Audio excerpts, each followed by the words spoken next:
ಕ್ಷಮಿಸಬೇಕಮ್ಮ, ಕ್ಷಮಿಸಬೇಕು ಮಗನೇ. ವಿಧಿ ನಮ್ಮ ಪಾಲಿಗೆ ಎಷ್ಟು ಕ್ರೂರಿಯಾಗಿ ಹೋದ ನೋಡು. ಕಾಡಿನಲ್ಲಿ ಒಂದು ಮಗುವನ್ನು ದೊರಕಿಸಿಕೊಟ್ಟ, ಮತ್ತೊಂದು ಮಗುವನ್ನು ಅವನೇ ಕಸಿದುಕೊಂಡ. ಮಗನೇ, ಅಭಿಮನ್ಯು ಸತ್ತು ಬಿದ್ದಿದ್ದಾನೆ ನಿನ್ನ ತಮ್ಮ.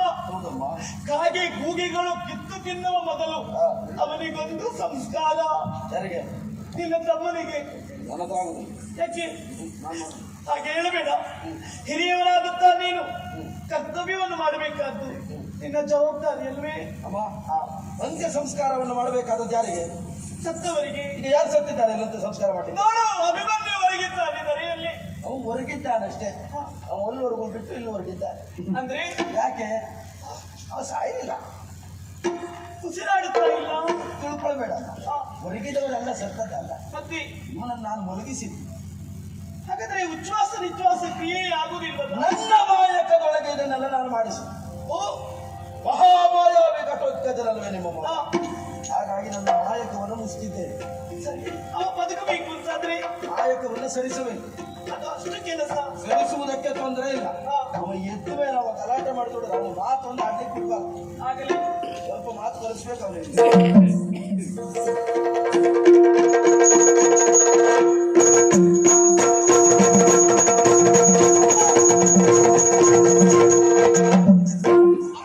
ಏನ ಮಗ ಈ ಕಡೆ ಬಂದು, ಎಲ್ಲಿಗೆ?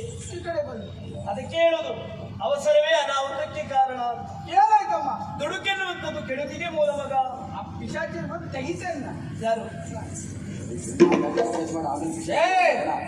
ಮತ್ತೆ ಬೇಡ ನೀನು ಮಗ. ಯಾರು ಅಂತ ಗೊತ್ತಾಯ್ತು ನಿನಗೆ? ಅಧಿಕಾರ ಅವನಿಗುಂಟು. ಅಧಿಕಾರ ಉಂಟಾ? ಪ್ರೀತಿಯಿಂದ ನನ್ನ ಹತ್ತಿರ ಬಂದಿದ್ದಾನೆ. ಏನು ತೊಂದರೆ ಆಯ್ತದ? ನಾಯಿ ನಿಂತ್ಕೊಳ್ತೇನೆ, ಏನು ತೊಂದರೆ ಆಯ್ತು? ಅದಕ್ಕೆ ಬಾರಿಸುವುದು ನೋಡಿದ್ದಲ್ಲ, ಎಷ್ಟೊತ್ತಾರೆ ಮಲ್ಕೊಂಡು ಬಾರಿಸ್ದಲ್ಲ. ಸರಿ, ಬಾರಿಸಿದ್ದಕ್ಕೆ ನೀನು ಮೊದಲು ಅದೊಂದು ಶಬ್ದ ಬಿಡ್ಬೇಕು. ಏನು ಅಮ್ಮ, ಅವ ಇಷ್ಟು ಬಿದ್ದುಕೊಳ್ಳಿಕ್ಕೆ ಕಾರಣವೇ ಅದೊಂದು ಶಬ್ದ. ಯಾವುದು? ಈ ಕೆಲವೊಬ್ಬೊಬ್ರಿಗೆ ಕೆಟ್ಟ ಚಾಳಿ ಅಂತಿರ್ತದೆ, ಅದೊಂದು ಶಬ್ದ ಒಬ್ಬೊಬ್ಬರು ಬಿಡದೆ ಮುಂದೆ ಹೋಗುದಿಲ್ಲ.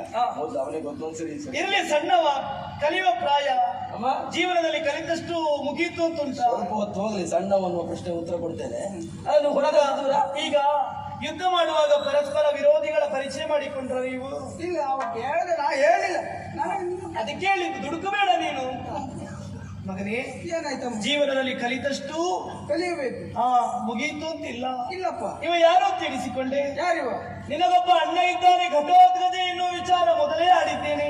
ಅವ ಇರಲಿ, ಇವ ಯಾರಮ್ಮ? ಅವನನ್ನು ನೀನು ಕಾಣಲಿಲ್ಲ ಮಗ. ಇಲ್ಲ, ಇವ ಅನ್ಯಥಾ ಅಂತ ಎಣಿಸಿಕೊಳ್ಬೇಡ. ಮತ್ತೆ ಇವನೇ ನಿನ್ನ ಅಣ್ಣ ಘಟೋತ್ಕಜ.